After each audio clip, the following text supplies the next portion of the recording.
Akırda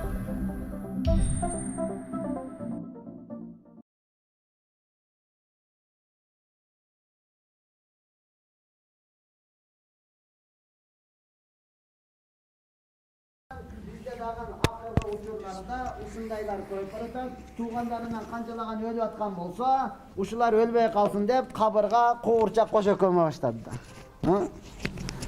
Ölbey kalsın nege tuğandары bardыгы ölüp baratat dep. Koy desең bir жерге барсаң замок кулуп деп коебы ошону култап туруп күлүшүн ыргытып береткен дагы кулпуну кошо көмөт экен ölбей калат экен эмечи туğanдарынан. Жоқ урматтан Аллах хасанында Кур'ан-ы Кәрімде айтты, қачан ажал келе тұрған болса, 1 секундқа 1 минутқа дағы не қылады, алдыңға дағы кейінгі дағы қалбайды, ал кете береді. Демек, урматты туған, сіз біздер мұъмин мұсылманбыз, башқа біреудің сөзге ишенбесек дағы Алланың сөзге ишенишибиз керек. Я Алла. Эми албетте урматты туған, өлім бұл оңай нәрсе емес. Өлүлө қалсам құтылау дем. Өлі қалыш керек екен, мен тажап кеттім, чыдабай кеттім. Жоқ урматтуу туған, өлсең құтылбайсың, қайра тұтыласың. Түшүндүңбү? Өлсең құтылбайсың, қайра тұтыласың. Бұл турасында Жабир ибн Абдулла разияллаху анху пайғамбарыбыздан риваят кылып айтат. Пайғамбар саллаллаху алейхи ва саллям айтат: "Хаддису ан бани Исраил ва ла хаража."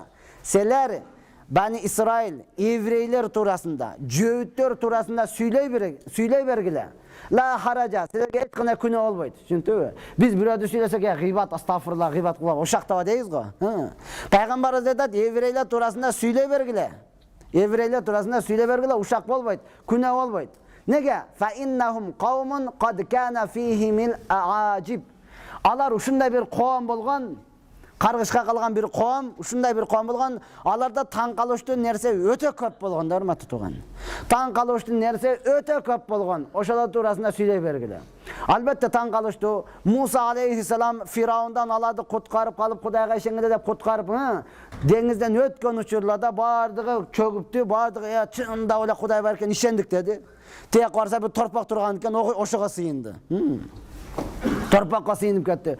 Муса алейхиссаламга деди, Кудайыңды бизге көрсөт дейт. Мына көрүнүп турганга эле сыйына бербейлүү дейт. Ушундай азап көп болгондон кийин Аллах хасанында буларды айтты. Bir айылга кирсин, эңкейип, тооба кылып, кечирим сурап кирсин. Хинтотун, кечир бизди, кечир бирси деп кирсин. Деп өкүм берсе, булар алды менен эмес, аркасы менен ошентип кирген да. Хиттотун, будай депчи. Кудай деп киргиле десе, булар будай деп аркасы менен кирген. Буларда өтө таң калыштуу нерсе өтө көп болгон. Кечел айттык, Аллах субханаху таала түздөн түз тамак түшүрүп берген. Муну үйүңө апарып сактаба. Аллах таала берет десе, бербей калсачы. Берет деп атпай, унутуп калсачы. Унутпайт, башка бирөө көрбөй калсачы. Бербей, саңа барат, мага жетпей калсачы. Мушунтип апарып бере үйгө апарып сактап кое берген, эт сасый берген урматтуу. Кыскасы таң калыш өтө көп болгон. Бирөөдү өлтүрүп коюп туруп өзү. Ким өлтүрдү, өлгөн адамды таап бергиле деп ыйлады эле. Эмне кылды? Уйду союп туруп ургула, өлүк тирилип айтып берет деди. Уйду союп туруп урса эле өлүк тирилди, мына ал өлтүрдү деп өзүнө айтып берип койду да. Кыскасы буларда таң калыштуу нерсе өтө көп болгон. Ошондон пайгамбарыбыз айтат, силер алар туурасында сүйлөй бергиле, эч кандай күнөө болбойт дейт. Я Аллах, сумма анша юхаддису фaqal. Андан кийин пайгамбарыбыз өзү айта баштады. Харажат таифату мин бани Исраил хатта атау мaqbaratan. Бани Исраил ошол еврейлерден бир коом bir жака сафарга чыгып туруп, бир жерге жеткенден кийин өздөрү айтып атат. Эгерде ушул бир кабырга жеткенден кийин айтат, эгерде ушул кабырда туруп биз дуа кылып Алла Тааладан сурасак, ушул кабырдын несин тиргизип берет, чыгарып берет. Анан ошондон биз өлүм туурасында сурайлы деп бири-бириге айтты. Макул. Намаз окуп Аллахтан сурады эле, Аллах субханаху таала ошону чыгарып берди. Түшүндүңбү? Чыгарып берди, факат я хаулай ма туридун. Чыккан адам түсү кап-кара болуп калыптыр. Ölümden tirilgen. Ошол кабырдан чыгып туруп эле эбирелден сурап атат. Эмнени каалайсыңар? Эмне үчүн мен тынч жаткан жерден козгоп мен тирилтип алдыңар? Фаваллахи лакад мутту мунзу 90 санатан фама захабат мираратул маут минни хатта кааннахул ан. Ошол турган адам айтып атат: менин өлгөнүмө 90 жыл болду. 90 sanatan. Ölgönüme 90 yıl boldu. Azırga çeyin ölümdün ачуулугу менен кетелек дейт. Азырга чейин өлүмдү мен ачуулугу менен кетелек. Фадаллаха таала айюидини кама кунту. Ey силер дуа кылгыла, мен кандай болсом Алла Таала ошол абалга кайтарып койсун. Кайра мен тынч жаткырып койгула деди да. Алар не кылды? Кайра дуа кылып сажда кылгандан кийин кайра кабырдын ичиге кирип кетти. Мындан айтуудан максат буларда ушундай таң калыштуу нерсе өтө көп болгон. Булар ошону дагы текшерип көрүшкөн да. Çünkü Peygamber Musa айтууда чынбы жалганбы, өзүбүз эле сурап көрбөйлү өлгөн адамдан депчи. Сураганда алар ушундай деди десе, ошондо дагы ишенген эмес буларчы. Калп эле айтып койду дейт. Көз бою, өзүң намаз окуп, өзүң сурадың, өзүң айтып берсе, ошондо дагы еврейлер ишенген эмес, урматтуу тууган. Түшүнүппү? Бул жерде энди биздин максат өлүмдүн ачуулугу мына ушундай. 90 жыл болду, дагы эле менден өлүмдүн дамы кете элек дейт. Түшүнүппү? Ойлоба, уктап жатып эле өлүп калган болсо, сонун өлүптүр депчи. Сажадаган болсо, сонун өлүптүр. Жыргап калыптыр. Жок, урматтуу тууган. Караң, Ya Allah, ошол өлгөндөн кийин өткөндө дагы жумалада айтканмын, өлгөндөн кийин урматтаган ошол адамга кайрадан тирилесиңби бул дүйнөгө? Сага сонун жашоо беребиз. Бай боласың, эч кандай кыйланбай, проблемасыз жашайсың. Десе ошондойго бирок кайра дагы өлүш керек да, дейт да. Жок, жок, болду, ушул жетет мага дейт. Түшүнүппү? Эң кыйналып, кор, бомбуш көчөдө калып өлгөн адамды кайрадан тирилет. Сен дүйнөгө барасыңбы? Сен эми бүт бардыга сен жардам бересиң. Эч кандай проблема болбойт. Айтканың айткан, дегениң дегендей болот. Макулбу? Бизге ишен десе, ишенимге бирок кайра өлүш керек да. Кайра өлүшүң керек. Жок, онда жөн эле болду. Ушул бойдон кете берейин дейт да, урматтуу тууган. Бул ушундай нерсе. Ошондуктан урматтуу тууган, буга адам баласы эмне кылыш керек? Албетте даярданыш керек. Амир ибн Ас разияллаху анху айтат, өзүнүн баласы Абдулла айтат. Амир ибн баласы Абдулла айтат, атам ушунчалык эле айта берчү эле дейт. Абдулла айтат, атам ушунча көп айтчу эле, мен таң калам. Неге? Адамдар өлүм төшөгүндө жатат, акыл эси жайында, тили сүйлөйт. Өлүм кандай экен айт десең, бирөөсү дагы айта албайт. Ушуга таң калам дей берчү экен да. Амир ибн Ас ушундай боло берчү экен. Эми баласы Абдулла айтат, күндөрүмдүн күндө атам өзү өлүм төшөгүндө жатып калды. Атам өзү өлүм төшөгүндө жатып калды. Мен барып айттым дейт. Ата, сиз ушинтип айтып берчү элеңиз. Өтө таң калам, эмнеге өлүмдү сыфаттап айтып бере албайт дей берчиңиз. Эми акыл эсиңиз жайында, тилиңиз сүйлөп атат. Айтыңызчы кандай болот экен? Дегенде Амир ибн Ас айтат. Жок, бул өлүм биз сыфатпай турган нерсе эмес экен. Бул сыфаттан дагы өтө жогору чоң турган нерсе экен. Макул, кандай болсо дагы мен түшүндүрүп берүүнүн аракетин кылайын дейт Амир ибн Ас. Азыр балам, Аллага касам ичип айтамын, өлүм ушундай катуу экен, менин эки желкеме Рауза тоосуну коюп койгонго барабар болуп турат дейт. Мадинадагы эң чоң тоолордун бири, эки желкемде ошол тоо тургандай. Көтөрө албайтам. Ал эми асман болсо жерге үстүмө түшкөлө дейт. Мен асман менен жердин ортосунда калып кетип атам дейт. Ошол мага түшөт.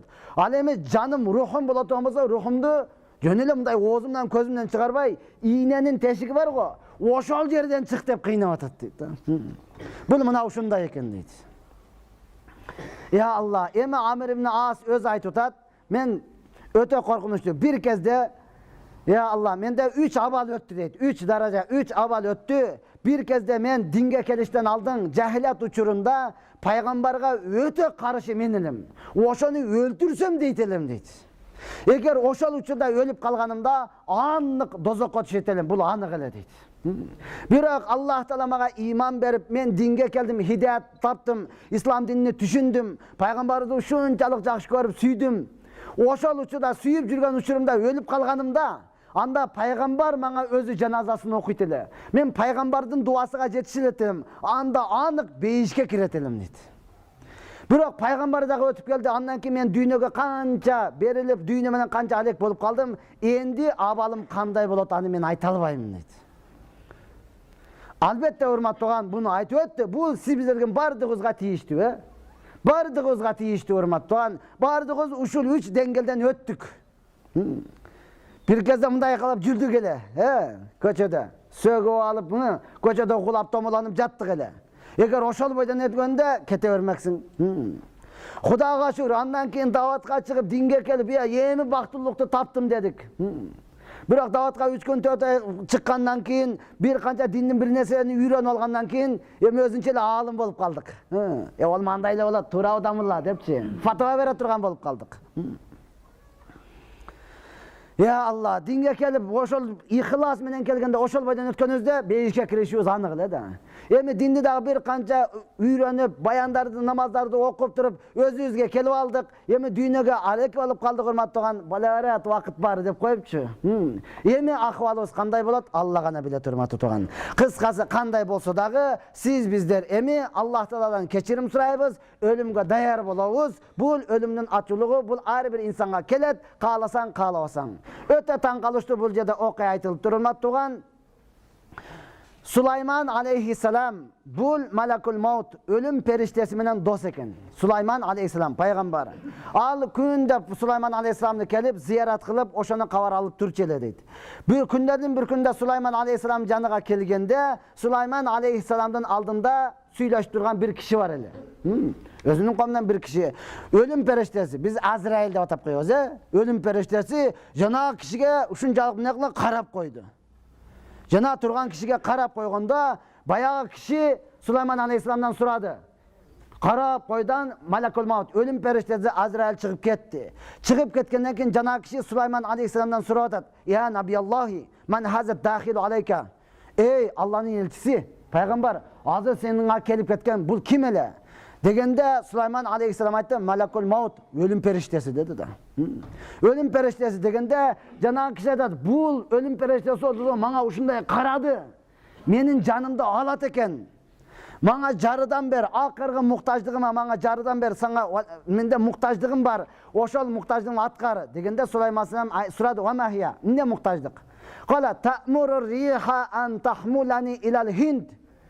Шамалга өкүм берген, мени шамал учуруп Индияга апарып салсын дейт. Булар Шам мамлекетинде турат. Шамда турат. Шамалга өкүм бер, мени ошол жака учуруп апарып салсын, мен өлбөй калайын деди. Фаамара Сулайман риха фахамалату илал Хинд. Сулайман алейхиссаламга билебиз бардыгы башы этиле, жиндер дагы, шамал дагы, кумаска бардыгы.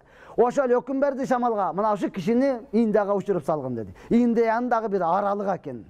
Jazairil Hind. Indiyanın aralığı uçurup sal dedi. Summa qala Süleyman ba'da ayyamin li malakul maut. Onu uçurup jibariп turup bir qancha vaqtdan keyin ölüm periştesi Süleyman aleyhisselamga kelgan uchida Süleyman aleyhisselam taң qalib surab atat. Wajadta indi munzu ayyamin rajulan fa nazartu ilayhi nazran munkiran. Ötkönde sen bana kelgeninde menin aldımda bir kişi turat ele, gördün ova gördüm. Oşonu sen uşunday jek körüşte karap koyupsun. Al ölümden kaçtı dagın oşol jaka ketip kaldı. Indiyaga kaçıp ketti. Dese faqala malakul maut kuntu a'jabu minhu. Ölüm perişte dedi. Men onu jaman köz karashta karagan jokmun. Men аны karaganda taң kalıp karadım dedi. Nege? Umirtu yakbiza ruhahu fi zalikel yawm bi jazairil hand bi jazairil Hind ve huve indaka bişşam. Allah Teala maga hüküm berdi. Uşul kişini fi zalikel uşul günü Indiyanın aralından canını alasın dep hüküm berdiler. Men seni ziyaret kılgаны kelsem, ol kişi sizin canınızda Şam mamleketinde turat. Men oşoga taң kaldım ele deydi da. Bu kanti ondan ol jaka jetişip kalat. Men bunun canını kanti Indiyadan alam dep taң kaldım ele dedi. Sen oga şamalda hüküm beripsin, ol kaçıp oşol jaka kettir dedi. Oşol jaktan canını aldım deydi hurmatly oğlan. Kıskası Allah subhanahu taala özü aytты, sen kana hiç kim jetpegen Yıldızga көтөрүлүп кетсең дагы өлүм саңа жетет, ал жерден өлөсүң деп урматтуу тууган. Албетте бүгүнкү күнү ученыйлардын бардыгыны ушул аят менен сындырып кое беребиз. Макулбу? Алар кыяматтан качып Марстан жер ала баштады. Юпитерде жашаган болуп экен, Марстан жер ала баштады. Мен деген миллионерлер.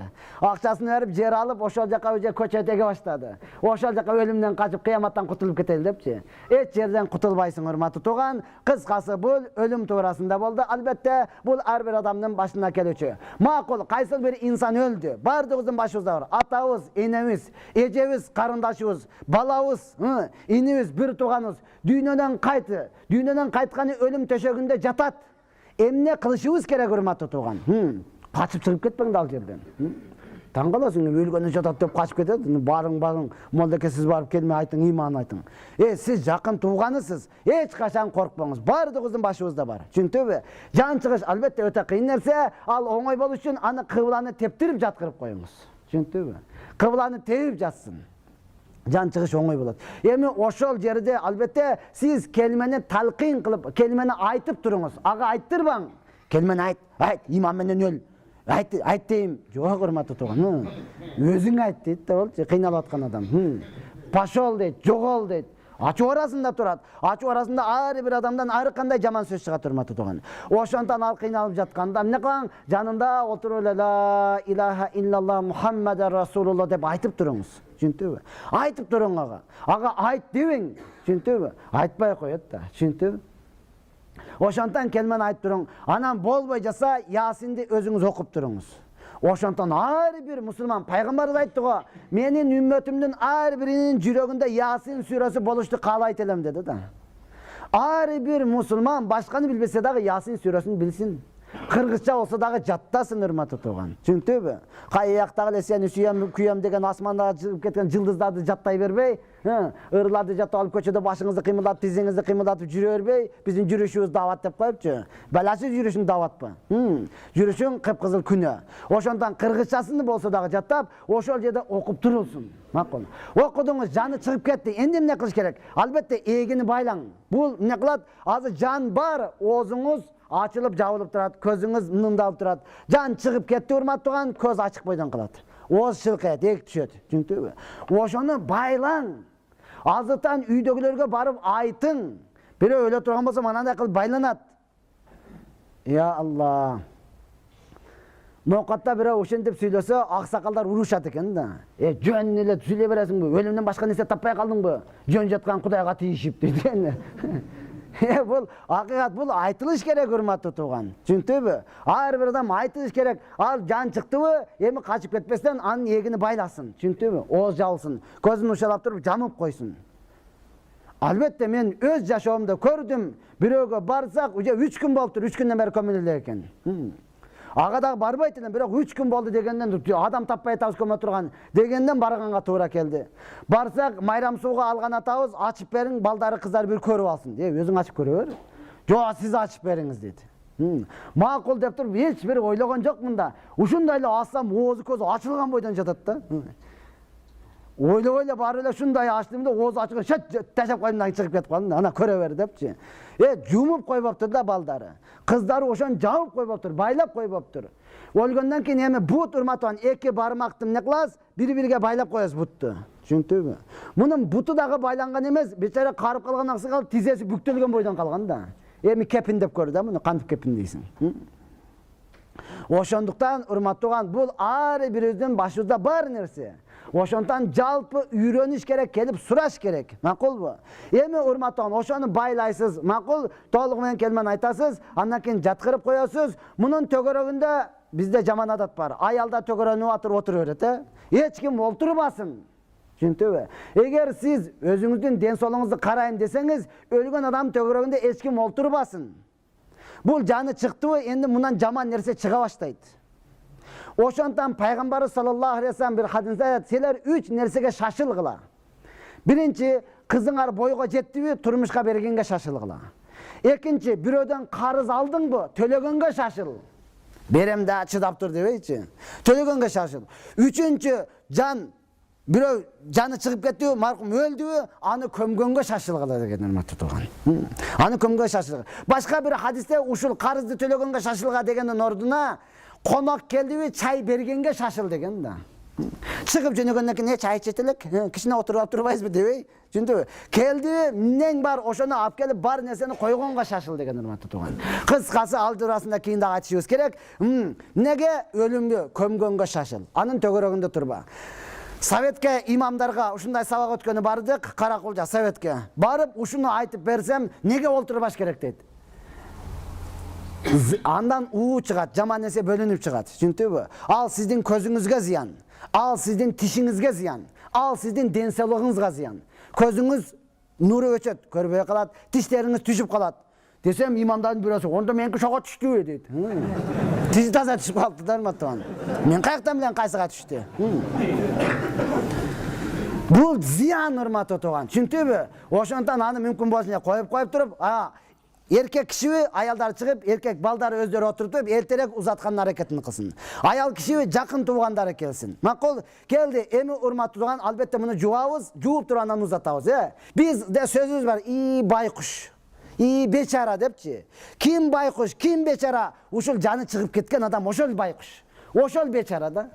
Мунун колудан дагы, тилиден дагы эч нерсе келбейт. Түшүндүңбү? Бир адам кыйнап калса, байкуш ушуга жардам берип коелу депчи. Жок, эң боор ооруй турган, жардамга муктаж ошол жаны чыгып кеткен адам да, урматтуу туган. Эң жардамга муктаж адам ошол адам. Ошону алып туруп, андан кийин муну жууганга, эгер ата өлгөн болсо, өзүнүн балдары кирсин. Балдары жокпу, бир туугандары кирсин, урматтуу туган. Эмне үчүн буга тайкеси, анан куда сөөк, анан кошуна, анан досу бирөөлөр эле кире берет? Мен айтканмын, адам баласы жаны чыктыбы, абал өзгөрөт. Абалы өзгөрөт, урматтуу туган. Кээ бирөөлөр узун болуп кетет, узарып кетет. Кээ бирөөлөр капкара болуп калат. Кээ бирөөлөр көкмөк болуп кетет. Кээ бирөөлөр шишип кетет. Абал ар кандай, түшүндүңбү? Абал ар кандай. Ошондуктан анын абалыны өзүнүн бир туугандары, өзүнүн балдары гана көрүш керек. Башка көрбөш керек анын. Мин куда болсун. Бул качан куда? Азыр жашап атат, ошол учурда эле сизге куда да? Алла анын бетин ар кылсын. Бир нерсе болуп ажырашып кете турган болсо өлдү андачы. Дүйнө жүзүгө жай берет бул. Атасы өлгөндө ушинтип өлгөн мунун. Мен шондо эле билгенмин бул бала жакшы эмес эле. Тоба кылдым. Бир доордо, бир чөйрөдө, бир заманда жашап атабыз, урматтуу туган. Угулуп атат да, угуп атабыз да. Ошондон пайгамбарыбыз саллаллаху алейхи ва саллям анын айыбын жашыргыла деген. Эми айыбын жашыра турган эң жакыны ким? Балдары. Бир туугандары, урматтуу туган. Албетте атын айтпасак да азыр айтып атпайбызбы? Бирөө узарып кеттир, бирөө капкара болуп кеттир. Анын абалын көргөн ким? Эми балдары. Эми толук ага дуа кылганда, ыйлап сураганда балдары сурайт, урматтуу туган. Бир туугандары сурайт. Жакындары кечирим сурайт эми. Ошонун акыбалын көрдү. Эми толук Куран окутат, кечирим сурайт, дуа кылат кайра-кайра, урматтуу туган. Эми өзү дагы өзгөрөт, мен ошондой болуп калбайын депчи. Жууганда мына ошолор жууш керек, түшүндүңбү? Албетте жууганды дагы эми бул жерде айтып отурган болсок өтө сөз көп, аны дагы тартиптери бар, аны дагы жуулуш керек. Аны тика тургузуп жуубайт эч качан. Ошол жаткырган бойдон жуат. Жууп бүткөндөн кийин анан курсагын эмне кылыш керек? Бир аз жылма кылып сыгыш керек. Аркадан заң чыгат. Аны сөзсүз баласы тазалаш керек аны. Кудасы өлүп кетсе тазалабайт анын заңын. Жоңкай оора деп кете берет анычы. Жок. Ошонун балдары, бир тууган атасы өзү кылыш керек. Эми албетте урматтуу туган, жаназа окуганда дагы ата энеси, атасы же болбосо балдары, бир туугандары өздөрү окусун. Түшүндүңбү? Үйрөнсүн ошол нерсени. Өзүңдүн атаңды өзүң узата албасаң, анда неге жүрөсүң сен? Баланын чыныгы, атага болгон акысы, аны бул дүйнөдөн узатка кайтыш болот турган болсо, алдын кайтыш болот турган болсо, толук кепиндеп, жууп, тазалап, жаназасын окуп, узатып коюш керек да. Жок, жуугандагы жоксуң, өзүң кепиндеген жоксуң, эшикте турдуң, акчасын төлөп коем деп коюпчу. Анан аны көмгөндөн кийин бул жактан канча жылдыгыны, үчтүгүнү, ашыны берип атасың, пайдасы тийбейт анын, урматтуу туган. Анын пайдасы тийбейт. Ошондон биз балдарыбызды ушуга тарбиялайлы. Маркумду өзүнүн жолуна узатып турган. Мүмкүн болушунча тезирээк. Кудайга шүгүр, бир аз диндин мээнети болгон себептен мурдагыдай 3 күнгө калган өтө аз болуп калды, бирок дагы бар, мээнет кылыш керек. Эми мүмкүн болушунча 2 күн азайып калды, ошону дагы тездетишибиз керек, урматтуу туган. Мен өз жашоомдо көрдүм, баткенде бирөө пешинден кийин өлдү. Пешин вакыттан саат 1-ден кийин өлдү, 3-төлдө өлдү. Жаназага асырдан кийинкиге депчи. Кабыр кантип жетишет, жетишет, адамдарды жөнөттү бүтүндөй. Анан жаназасын асырдан кийин окуп бардык, барсак бүтө элек экен. Бирок шам чырактарды кое алтырып, ошол жерде кабырды каздан көмдүк, анан келе бердик да, урматтуу туган. Жетишсе болот экен, качан кабырды казган адамдар таза болсо. Ичип алган болсо өлүп кетсе жетишпейт экенсиң да. 3 күн айла жоктон жетишет да ол дагычы. 3 күн болуп кетет, уят эми деп отурупчу. Ошондон урматтаган пайгамбар саллаллаху алейхи вассалам айткан, ким кабырга бара турган болсо, ага бир кыйрат сооп болот деген. Кабыр казганы барсаң, бир кыйрат сооп. Жаназаны окуй турган болсаң, 2 кыйрат сооп. Кыйрат деген эмне деп сахабалар сураганда, Ухуд тоосун көрсөткөн. Ушундай тоң сооп болот деген урматтуу тууган. Ошондуктан албетте бул сооп. Уктуңбу, айылыңдабы барыңдын аракетин кылыш керек. Таза адамдар топтолуп туруп, аны казып туруп эртерек. Ошону ошол күнгө калтырбастан көмүмдүн аракетин кылыш керек. Айла жок болуп калды, башка болуп калды, ушундай экен, анда айла жок албетте урматтуу тууган. Бирок эч бир жерде 3 күнгө чейин кечкен кабыр жок экен да. Таза адамдар каза турган болсочу. Жерлерибиз дагы сонун жерлер экен. Ошентип узатуунун. Албетте жаназаны окуганда тура биздин шарият боюнча эң биринчи муфти окуйсун дейт, эгер келген болсо. Келбеген болсо, анда казы окусун, келген болсо. Келбеген болсочу, анда айылдын имамы окусун. Неге? Себеби ал тирүү кезинде ошол имамга ыраазы болуп аркасында намаз окуган. Эми өлгөндө дагы ыраазы болот деген үмүттө. Ал жокпу, өзүнүн бир тууганы окусун. Бир тууганы баласы окусун, урматтуу тууган. Ушунчалык баласы окугандын соогун айтылган. Эгер кайсыл бир адамдын баласы өзү жаназасын окуй турган болсо, Жабраил периште окугандан дагы жакшыраак сооп болот деген. Эмнеге? Анткени бул атасыны акыркы сафарга узатууда өзү атасынын алдында турат да жаназаны окупчу. Мунун ой максаты окуган дуасы чыныгы дуа болуп эсептелет, урматтуу тууган. Чыныгы дуа. Мен айтып келем, дагы айтам. Мейли муфти болсун, мейли казы болсун, мейли имам болсун, жаназада турат. Ой кетти да, Аллаху акбар дегенде эле оюн кетти да. Жаназа окуп бүтсөм береби, бербейби? Өзү булар бай бекен, кедей бекен. Не берет экен буларда? Торпок береби же кой береби? Же гилем береби? Берсе, коюп кой бер дейинби же сразу алып кете берсемби? Сразу алып кетсе, мананча эл эмне дейт? Коюп кой десем, кийин жеткирип береби, бербейби? Же бирөөдү жөнөтөмбү? Намаз бүткүчө мына ушул ойда. Намаз бүткүчө ушул ой, урматтуу тууган. Мен акыйкатты сизге айтып коеюн, макулбу? Намаз бүткүчө мына ушул ой. Периште эмеспиз да бизчи, периште эмес. Бизде деле нафсы бар. Сен албайм деген менен бар ой келе берет да, бул ой. Ой, күлүк дейбиз го. Бул келе берет, урматтуу тууган. Я Алла, айттым го. Өзгөндүн үстүндө салам алейк 15 жаш деген жерлер бар экен. Ал жакта жүрсөк, жумадан кийин бир аксакал өлтүр, эми урматтап сыйлап, сиз окуп бериңиз деп калды. Имамы дагы айтты, сизге биз сиз окуңуз. Макул, окуп бүтүп, эми даватта жүрсөң албайсың да, билесиң анычы.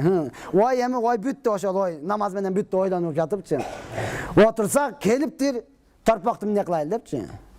Кайсы торпок? Бизде жаназада торпок берет дейт. Бизде эч нерсе албайт. Албасаңыз болбойт, буларды авторитет өрлөт. Жалгыз бир эле баласы бар, калганы бүт кыз, алышыңыз керек. Андай жок, урматтуу тууган, түшүнүктүбү? Ошондуктан сиз биздер өзүңдүн балаңды үйрөтүп кой. Өзүңдүн бир тууганыңды үйрөтүп кой. Ошол окусун чыныгы ихлас менен окуйт, урматтуу тууган. Эми урматтуу тууган, жаназага турганда дагы албетте намаздын өзүнүн шарттары бар. Таза болуш керек, таза жерде окуш керек, туурабы? Эми жаназаныкы дагы турган жериң таза болуш керек да, урматтуу тууган. Даратың болуш керек, турган жериң таза болуш керек. Я Алла, көпчүлүк жерде ошол патинкеси менен эле турат экен да. Өткөн айттым го, Советке Кара Кочкор деген жер бар экен. Ошол жерге барсак, ал жерде да бирөө аксакал дүйнөдөн кайтып калыптыр, анда урматтап сиз окуп бериңиз, сиз окуп бериңиз. Макул, жаназадан алдын кишинен баян кылсак, болоң эле абалың көп сүйлөбөй калып калды. Ушундайбыз да бизчи, 3 күн шашпайбыз, жата берсин. Эми чыгып алып жөнөп кичине ошол туурасында баян кылайын десе, эми шашабыз да. Туруп калды, кайта сүйлөй бересизби? Болду, эми күтүп калды. Я Алла. Макул, ага дагы макул деп карасам, астыма эч нерсе койгон жок. Патинкени чечип туруп, ушундай жаназага туруп окуп бүтүп жаназаны алып жөнөсөк, бирөө колунан кармады. Кармады, ушундай карасам, сиз мени уят кылдыңыз дейт. Не кылып? Ушунча элдин арасында патинкеңизди чечип, пайпактан туруп алдыңыз. Патинкечене туруп берсеңиз болбойбу дейт. Табакын, сиз эмне сөз? Ошол өлгөн адам жакын тууган болот экен. Анан айттым, сиз эмне үчүн мага жаназаны бердиңиз? Сизди сыйлап, урматтап, сиздики кабыл болобу деп. Андай болот болсо, мен мана туалет менен азыр Мана патинке менен азыр туалетке кирип чыктым. Напор менен кеткенде буга чачырады. Буга чачырады, анық. Мен мұның сақташын әрекетін қылған жоқпын патенкені. Ал жер су екен, анын үстінде олтырдым мен. Дарат алып келдім. Эми ошону менен окусам сизге жакшы болобу де. Ух, блин, шуну ойлонбоппун дейт.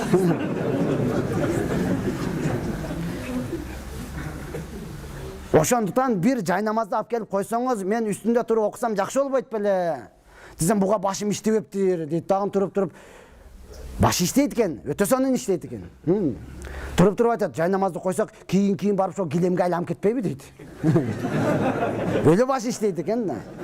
Анан айттым, ошондой болушу дагы мүмкүн. Килем алып келип коюшу дагы мүмкүн. Бирок аны имам алып кетиши мүмкүн эмес. Түшүндүңбү? Ал сенин акың эмес, ал урматтуу тууган. Ал намаз окуйган, азмаетке жумага келдик, окуп бүтүп туруп килемин шыпырып чыгып кетесиңби? Мен намаз окудум деп туруп. Андай болбойт урматтуу. Кандай болсо дагы эмне кылабыз? Аракет кылабыз. Вакыт болуп калды. Эшикте бир аз күн суук, эчтеге да сууп калды. Макул. Айтсак бул туурасында өтө сөз көп. Ошондо мүмкүн болушунча эмне кылайлы? Балдарыбызга үйрөтөйлү, өзүбүз үйрөнөлү. Бардыгыбыздын башында эртеби, кечпи бул боло турган нерсе. Ошондон урматтуу туугандар, арыбыз даярданып, башкаларды даярдайлы, биздин жаназабызды окуй турган болсун, эртерээк апарып көмө турган болсун. Макул. Ва ахири давана алхамдулиллахи раббил аламин. Я Рабби, айтылган сөздөргө амал кылышка толук жардам бергин. Бүткүл мусулмандарды дин менен кабыл кылгын. Бүткүл мусулмандарды эки динне шерменде кылбагын. Бүткүл мусулмандарды алганында дагы иманыңыз менен алгын. Эсепке деп дептерибизди оң тарабынан беришин Аллах насип кылгын. Акыркы кыяматта пайгамбардын шафаатын насип кылып, жаннаттан орун берип, ошону менен биргеликте өзүңдүн жүзүңдү көрүштү Аллах насип кылгын. Бирахматыка.